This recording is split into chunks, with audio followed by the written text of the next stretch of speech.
नांदेड शहरातून एक धक्कादायक बातमी समोर येत आहे। मद्यधुन अवस्थेतील एका कार चालकाने उभ्या असलेल्या अनेक वाहनांना चिरडल्याने भीषण अपघात घडला आहे।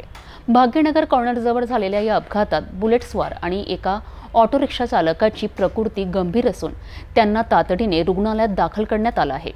या घटनेमुळे नांदेड शहरात एकच खळबळ उडाली असून या घटनेबद्दल अधिक सविस्तर माहिती आपण जाणून घेऊया। नांदेड शहराच्या भाग्यनगर कॉर्नरजवळ सोमवारी रात्री एक भीषण अपघात घडला। एका भरधाव फोर्ड एंडेवर कारने रस्त्याच्या कडेला उभ्या असलेल्या वाहनांना अक्षरशः चिरडले।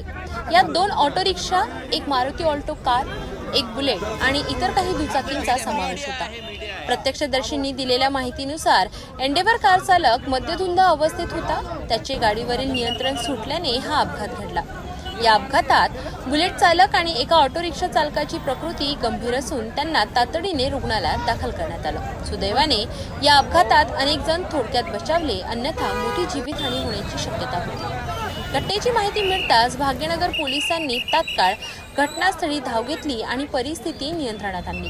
पोलिसांनी आरोपी चालकाला ताब्यात घेतलं असून या प्रकरणाचा पुढील तपास सुरू आहे। नांदेड शहरातील वाहतूक नियमांच्या अंमलबजावणीवर आणि मद्यपान करून वाहन चालवणाऱ्यांवर कठोर कारवाई करण्याच्या गरजेवर या घटनेने पुन्हा एकदा प्रश्नचिन्ह निर्माण केलं आहे।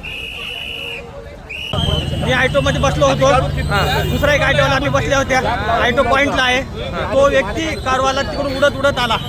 मी म्हटलं आता आपल्याला उडवते बरोबर मी उडी मारलो, तरी पण मला मार लागलेला आहे। आणि दुसऱ्याला काय झालं?